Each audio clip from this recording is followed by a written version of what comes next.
I'm your mother. I have the right, she said after secretly draining $41,000 from my savings to fix my brother's debt. I made one call that silenced her.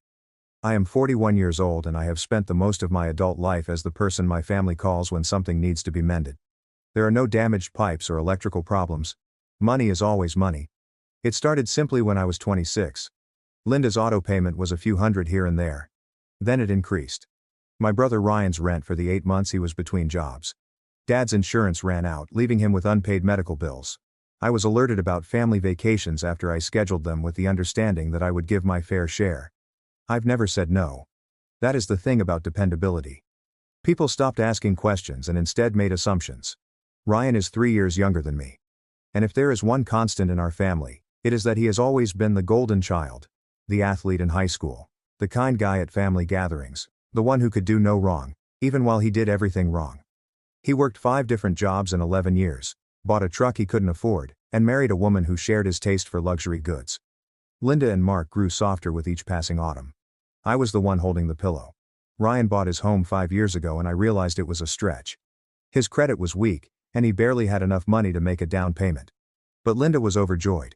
She called me that night, full of pride, to tell me how Ryan was finally settling down, building equity, and becoming a true grown-up. I congratulated him. I sent a housewarming gift. I didn't mention that I'd been renting the same small unit for 6 years since I was too focused with keeping everyone else afloat. What I didn't tell anyone was that I had created a separate savings account 3 years ago, a true emergency fund that no one in my family knew about. I had learned the hard way that if they knew there was money available, they would find an excuse to spend it on someone else's emergency. 20% of each paycheck was deposited into the account. There is no debit card or check associated, only a gradual and consistent level of security. $45,000 is mine. That number mattered. It represented each time I ate ramen to pay someone else's tab. My entire trip was canceled because my family urged me to stay hydrated. I used to smile whenever Ryan got a new fancy device while I wore the same jacket for 4 winters. But Linda was unaware that I had taken extra precautions. When Mark attempted to access an old joint account that we had forgotten to close, I grew concerned. I established multi-factor authentication, biometric security transfer limits, and a fraud alarm set to activate on transactions over $600. The account was secure, which gave me peace of mind, or so I thought. Last Tuesday afternoon everything changed. I'd just gotten home from work, dressed in business casual, tie loosened, and ready for a peaceful evening. Then I recognized Linda's car in the guest parking lot. She never simply stopped by. We had Sunday meals, planned visits, and not impromptu trips. The second surprise was her grin when I opened the door. Not her usual welcome. This was unique, triumphant, and nearly euphoric. She held a folder in her hands. Manila, affordable, somewhat bowed edges. I have something to show you, she said, passing me without asking. You're going to be so proud of me. I cautiously shut the door, a strange weight descending on my chest. She sat on my couch and patted the cushion, like if I were 10 years old. I remained standing. This is when she accessed the folder. The folder contained bank statements. Mine. For a moment my mind couldn't process it. Those were my account numbers, balances, and emergency fund put down as proof. How did you get these? I asked. Linda waved her hand. That doesn't matter, sweetheart. What matters is that I found a solution to Ryan's problem. My stomach dropped. What's the solution? She took out another sheet of paper. A payment confirmation for yesterday. I deposited $41,000 of my savings to a mortgage company. Ryan's mortgage firm. The room sloped. My legs made the decision to sit down. You took my money. I used family money to help family, Linda added, as if I had overreacted. Ryan was 3 months overdue on his mortgage. 3 months. They were beginning the foreclosure procedure. He could have lost everything. I looked at the document, my account number, and the sum, which had abruptly changed to $4,000 from $45,000. This was my emergency fund. And it was an emergency. Your brother requires practical support, not a budgeting lesson or a small loan. He wanted someone to step up and protect his home, so I did. Yes, you are using your money, but you may rebuild the account. You're an excellent saver. Ryan needs it right now. 20 replies fought for my throat. What came out was, you stole from me. Do not be stupid. You can't take from your family. Besides, Ryan will repay you. I almost laughed. When? When he gets back to his feet. Once he gets this next promotion, he'll have enough money to repay you with interest. Probably. Probably. Lucas, I don't understand why you are so tough. Your sibling was in turmoil. We are family. Families benefit one another. I thought you'd be pleased that your money could be utilized for something beneficial rather than sitting in an account collecting dust. It was gathering security. It was building up peace of mind. Now it's time to thank your brother. He is quite relieved. You should have seen his expression when I told him the mortgage was current. He almost cried. He kept mentioning how fortunate he was to have a brother like you. I finally looked up at her. Really looked. She smiled, apparently proud of herself. She had taken $41,000 from me with no consent or discussion. And she sat on my couch, hoping for praise. How did you gain access to my account? It has security protocols. Linda appeared nervous for the first time. Well, I might have saved some of your old documents from when you lived at home. Social security card, birth certificate, and other related documents. I recall you proposing that you utilize our previous street address as a security response. It wasn't really difficult. Just a few phone calls and some forms. She had committed identity theft, fraud, and other crimes. She described it as if she had done me a favor. You had no right. I had every right. I'm your mama. I raised you. I fed, clothed, and provided for your educational needs. If anyone has the authority to decide what is best for this family, it is me. Something hot plunged into my chest. Clarity. You will thank me later, Linda said quietly as she stood and adjusted her clothes. You will understand once you have had enough time to think rationally. I did it for my family. I smiled as I glanced at her and the packet she had placed on my coffee table as a gift receipt. Not a genuine smile. Something else. If you think so, I replied kindly. She studied my countenance, trying to figure out if it was agreement or something else. She shrugged, kissed my forehead as if I were a child, and then left. The door clicked shut. I sat for 45 seconds. Then I picked up the phone. Except for the clicking of my refrigerator and computer, the flat was quiet. I sat at my kitchen table, a folder open beside me, and began documenting everything. Screenshots of my account history, photographs of payment confirmations, audio recordings that capture exactly what Linda said, timestamps and details, everything a lawyer would want. It was not a misunderstanding. This was a deliberate theft, with meticulous planning and execution. She had received my personal documents. She had impersonated me. She had bypassed security measures designed to prevent this. However, calling the bank immediately appeared inappropriate because it was overly reactive. If I reported this as fraud right now, Linda would get a lawyer. Ryan would circle the wagons. Mark would mediate, which meant encouraging me to drop it. I have seen this pattern before. Problems were absorbed. The consequences were spread. And those who create difficulties have learned nothing. Not this time.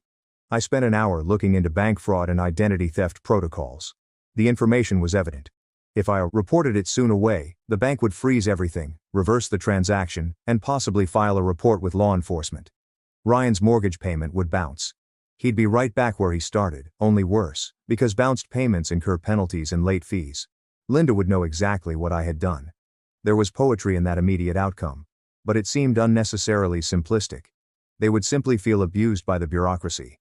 They would blame the system rather than themselves. 4 years ago, after the event with Mark and that old joint account, I decided to try something new. A fraud prevention method that goes beyond basic security. Any suspected action triggered an automated review period. Transfers may be reported and stored for 72 hours before being completely processed. I was paranoid back then, but it served as a safety net. I accessed my bank's app and proceeded to the security settings.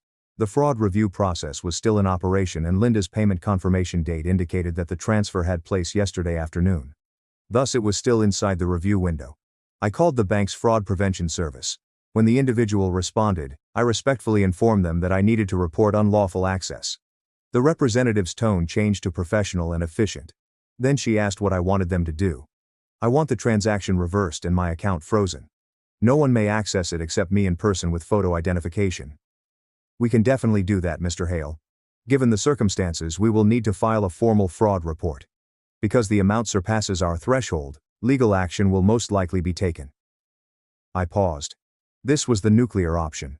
Nuclear. Can we postpone the law enforcement element for 36 hours? I would like to address this internally first. The representative paused. I understand the sensitivity, but I'd like to be explicit. If we reverse the transfer, we will tell the receiving institution. There will be fines and costs incurred. This will have immediate consequences. I understand.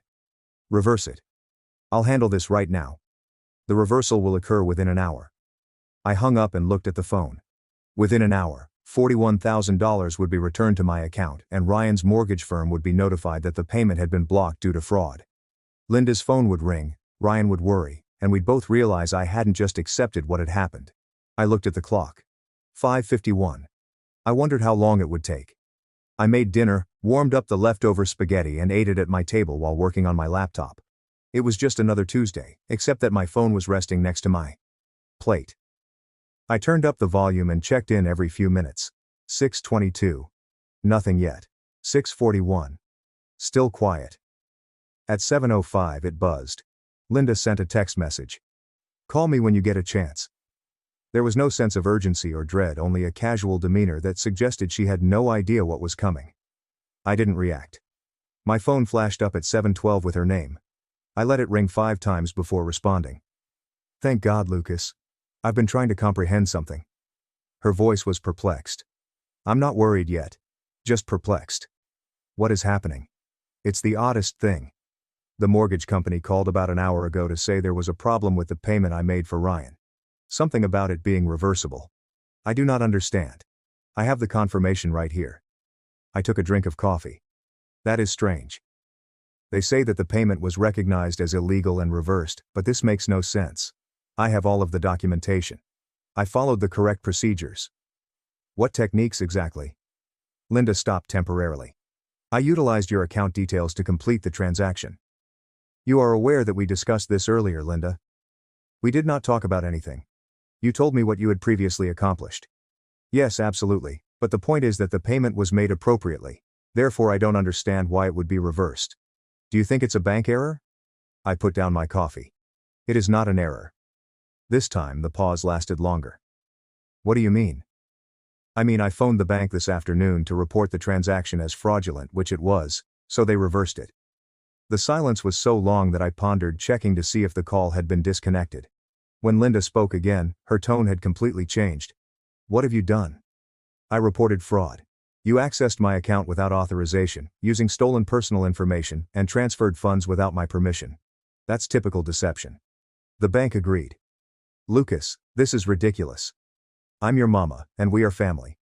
You cannot accuse your own kin of fraud based on a misunderstanding. This was not a misunderstanding. You knew exactly what you were doing. You were the one who planned it. You have my documents. You impersonated me. Linda, these are crimes. Several offenses. I was assisting your brother with my money without my consent. I heard movement on her end, including footsteps and a door closing. When she spoke again, her voice was lower and tighter. Do you have any idea what you just did? Ryan's payment failed to clear. The mortgage company is enforcing fines. He is about to lose his house because of you. He is likely to lose his home since he has not paid his mortgage in 3 months, and you committed fraud believing there would be no repercussions. This is ridiculous. You are willing to end your brother's life for money. I am ready to defend myself against theft, even if the perpetrator is my mother. After everything we've done for you and what this family has given you, something within me snapped, not into rage, but into ice-cold clarity. What has this family offered you, Linda? Was it actually handed to me? Because from where I sit, I've given you thousands of dollars throughout the years. I've bailed Ryan out more times than I can recall. I have paid Mark's medical expenses. I paid for family trips to which I was not invited. So what did I get? My mother believes that my bank account is community property. Nonetheless, my brother struggles to pay his own mortgage. That's not fair. Fair. Is it fair that Ryan got a new car for graduation and I got a card? Is it fair that you pay for his wedding while advising me to keep mine small? Was it right that you took my $41,000 emergency fund, which I had accumulated for years, and gave it to him without asking? Linda's voice cracked. I believed you would understand. I understand perfectly. You chose Ryan over me again, like you normally do. This time, however, there will be ramifications. Lucas, please. This is something we cannot address. Let me speak with the bank. No, the account is locked. Only I have access to it right now. You are unable to touch it. Ryan is unable to touch it. Nobody can. I overheard another sound over the phone. Car door sounds. Linda took a sharp intake of breath. Ryan just pulled up. He got a call from the mortgage company. He is entering. Lucas, you need to fix this right now. I'm not mending anything. You broke it. You deal with it. I hung up. My hands were shaking. Not from fear but rather from adrenaline. After years of swallowing words, they were finally spoken. My phone rang 4 minutes later. Ryan's number. I let it go to voicemail. He called right back, again and again. The fifth time, I responded. What the heck did you do? Ryan's voice was full of hatred. I reported the scam to my bank. You got my mortgage payment reversed. Do you have any idea what this will cost me? The fines alone total around $2,800. Furthermore, they are accelerating my foreclosure process. I now have 30 days instead of 90. That's unfortunate. Unfortunate? This is my home, Lucas, my house. And you just ruined it because of what? Are you furious with Linda? I am not angry at Linda. I reported a crime. She took $41,000 from me. That constitutes criminal theft. She was attempting to help me with money that was not her own. I saved money. I needed money. She had no right to handle the money. Ryan's laugh was harsh. What do you need the money for? You don't have children. You don't own a house. You do not have a wife. You just stay in your condo hoarding money while the rest of us try to live real lives. Each phrase felt like a smack, but underneath was confirmation of how my family saw me. Not as a person with desires and goals, but as a resource to be used when convenient. You're correct. I don't have those items. Would you like to know why? Because whenever I save enough for a down payment, someone in my family has an emergency. I've spent 16 years as everyone's backup plan. And every time I try to defend myself, you call me selfish because you are selfish. This is family, Lucas. Families benefit one another. Ryan, help works both ways. Or at least it should. When was the last time you helped me? When was the last time you asked if I needed something? Silence. That's what I thought. Linda claimed you almost burst into tears when she informed you that the mortgage had been paid. Did you cry because you were grateful or relieved that someone else had resolved your issue? This is different. It isn't. It is the exact same pattern. You make decisions that you cannot afford. Linda allows you, and I pay for it literally. The only difference this time was that I said no. You said no by committing fraud. I reported fraud. Linda entered my account unlawfully. She utilized stolen papers. She impersonated me. These are crimes. The only reason she is not in handcuffs right now is since I urged the bank to postpone the police report that halted him. What? The bank wants to file quickly. I requested 36 hours to handle things internally, but if Linda attempts anything else, that protection disappears. The cops become involved. She is charged. You are bluffing. Call the bank. Inquire about the fraud report submitted this afternoon. See if I am bluffing. More silence. I could hear breathing and conversations in the background. So what do you want? Money. An apology. I do not want anything from you, and I am not repairing anything I did not break. Then what is the point? Is this just to harm us? The point is about limits. The point is about the repercussions. The key is that my money belongs to me and no one else can make judgments about it.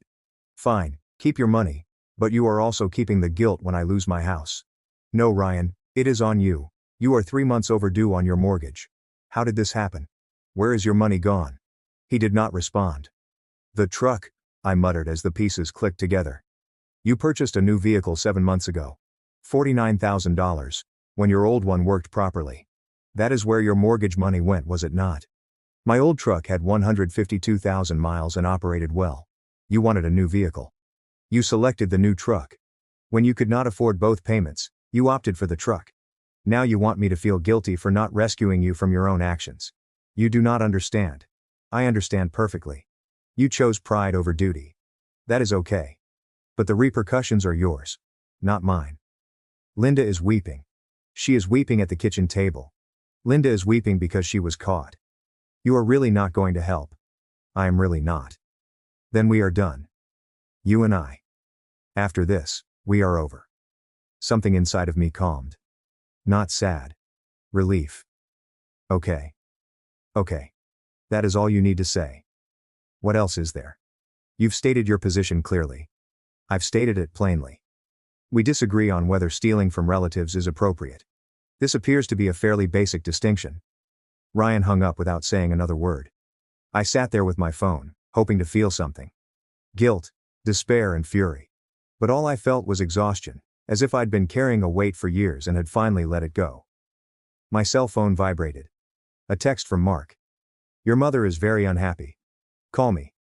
I looked at the message. Mark never gets involved in family dramas. He was responsible for maintaining order and ensuring that everything ran smoothly. I understood what calling him meant. He would like to make a compromise. The solution would require me to give Ryan money again, and I would be right back where I began. I turned off my phone and went to bed. I called in sick to work the next day, not because I was physically ill, but because I needed time to reflect. My phone remained off until midday. When I eventually turned it on, it displayed 42 missed calls, 26 text messages, and 5 voicemails. I didn't check any of them. Instead, I drove to the bank. Emily, the manager, greeted me with professional concern. "I heard about it yesterday, Mr. Hale. I really apologize." "Thank you. I need to make some changes to my account." We spent an hour sifting through everything. I canceled the savings account where the theft occurred and opened a new one with different numbers. I increased the security levels. I eliminated any recovery contacts my family might have. I changed every security question to something only I would know.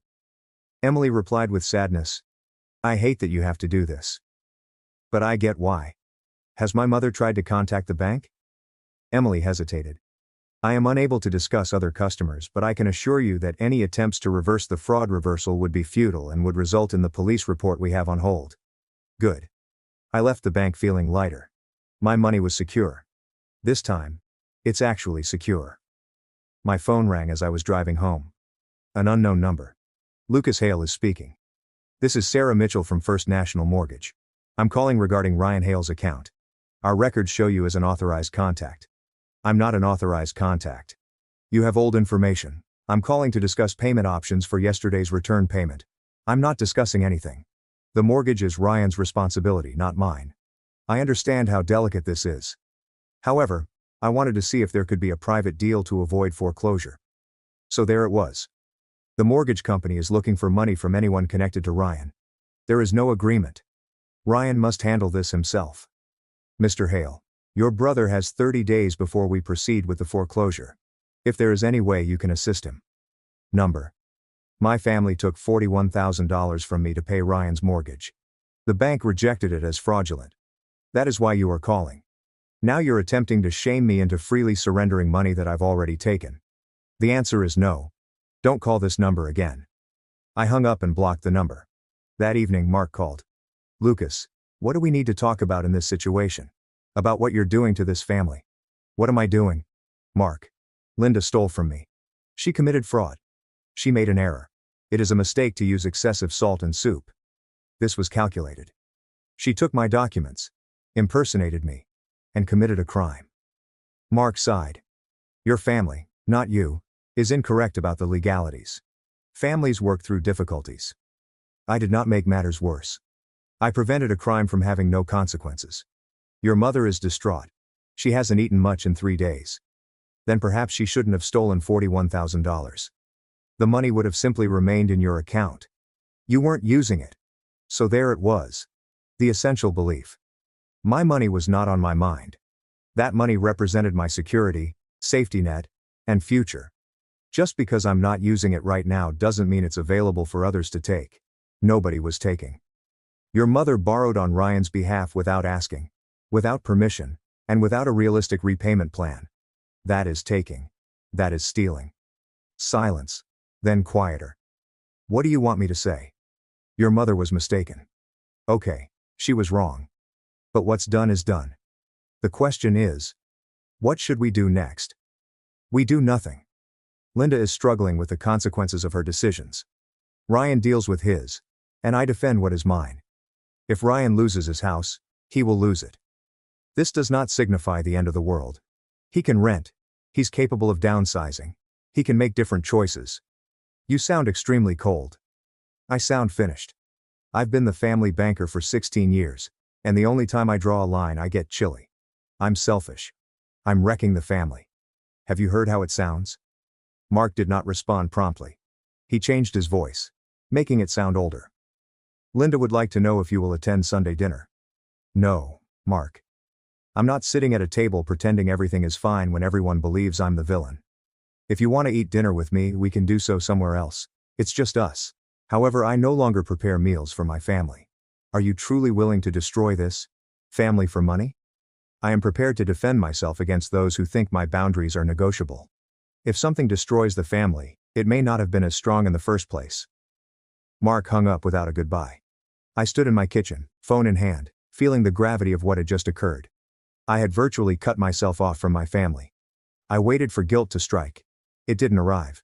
Instead, I felt space, freedom to breathe, and relief from the constant fear of what disaster would strike next. I sat down at my laptop and finished something I'd been putting off for 4 years. I started looking for genuine homes in my price range. The next morning I called a realtor. 4 weeks later, I closed on a small townhouse with 3 bedrooms, a new kitchen, and a small garden. That was mine. I did not notify or invite my family, nor did I share any photos with them. I recently moved in on a Saturday with the help of 2 co-workers who had become close friends. Sitting on my couch in my living room on the first night in my new home, I felt something I hadn't felt in years. Peace. My phone had been silent. Linda stopped making daily calls. Ryan has stopped sending texts. Even Mark had stopped reaching out. I understood what it meant. I'd been cut off, excommunicated for having boundaries, and I was fine with it until 5 weeks later, when my doorbell rang on a Sunday afternoon. I looked through the peephole and saw Linda standing alone on my doorstep. There was no folder this time, just her pocketbook and a tired expression. I almost didn't open the door, but curiosity won. How did you find me? I contacted your workplace and informed them that I was your mother with an emergency. They gave me your new address. I made a mental note to report it to HR. What do you want? Can I come in? No. Linda flinched. Lucas, please. I just want to talk. We talked. You explained why you believed that stealing from me was justified. I explained that it wasn't. There is nothing more to say. Ryan lost his house. I didn't react. They foreclosed 3 weeks ago. He and Lauren are now staying with us. It is extremely crowded and cramped. I'm sorry to hear that. Are you? Because you don't sound sorry. Perhaps I was slightly pleased. Not because Ryan was suffering, but because the consequences had arrived. What would you like me to say, Linda? I told you what would happen. Ryan had alternatives. He could have sold the truck. He might have worked more hours. He had the option of shrinking. He chose not to. That is on him. He is your brother. He's a 34-year-old man trying to figure out his own life. Linda's eyes filled with tears. This time, they were real. When did you become so hard? You stole $41,000 from me and expected me to thank you. I came to apologize. It astonished me. Okay. I apologize. I apologize for accessing your account without your permission. I am sorry I didn't ask. I apologize for justifying it by telling myself I was helping my family. The words were correct, but the delivery seemed odd, as if it had been rehearsed. Why now? Why apologize now, after 5 weeks of silence? Linda turned away. Because things are so bad at home. Ryan and Lauren are always fighting. Mark is stressed. The house is too small, and I hoped that if I apologized, you would agree to help. There it was. Not a genuine apology, but a transaction. No, Linda. Please, we need. I don't really care what you need. For 16 years, I cared. I gave. I made sacrifices. And as soon as I finished, you all cut me off as if I hadn't mattered. Things are difficult right now. And you suddenly remember that I exist. That is not family, Linda. This is exploiting people. We are not using you. Yes, you are. You've always been. And I'm done being exploited. I have my own life now. I own a house. My personal plans, which do not include funding for others' choices. Linda's face stiffened. The melancholy vanished. You've changed. No. I finally gave up pretending that what this family did to me was normal, acceptable, or loving. So that's all. You're going to abandon us. I'm going to live my life. You are welcome to participate as long as you stay within my boundaries. But if you can't, and all you want is access to my money, we're done. Linda looked at me for a long time. She turned and walked back to her car, saying nothing else. I closed the door and stood in my entrance, my hands trembling slightly and my pulse racing. I had just burned the last bridge, making it clear that there was no going back to the way things were. It felt both terrifying and liberating. 7 months later, I'm writing from my home office, which I converted from the second bedroom. I was promoted twice after separating from my family. It turns out that not constantly worrying about other people's problems helps you perform better at work. I haven't heard from Linda or Ryan in 6 months. Mark sends me quick, neutral texts on occasion to see if I'm still alive. I respond in the same manner. Last week I got an SMS from an unknown number. It was Lauren, Ryan's wife. I'm not sure you'll see this, but I wanted to let you know we're doing well. Ryan landed a better paying job. We are renting a small flat. It is not the house, but rather ours. Perhaps he had to lose everything. He is different now. Be more responsible. Anyway, I thought you should know. I did not respond, but I saved the message. Not because I wanted to reconcile, but because it reaffirmed my long-standing beliefs. Consequences educate. Enabling doesn't. I'm now dating someone, a woman I met at a coffee shop. She has no idea about my family's problems, other than that we are not close. She does not ask for specifics. She respects boundaries. It's refreshing. We're thinking about moving in together next year, possibly getting a dog and making our own life, rather than borrowing, stealing, or giving it away to others who don't appreciate it. Linda brought me a folder that day, which I still have. I kept it in a drawer as a reminder of what I got back, rather than what was stolen. My dignity, my boundaries, my life, and $41,000 that will never fall into the wrong hands.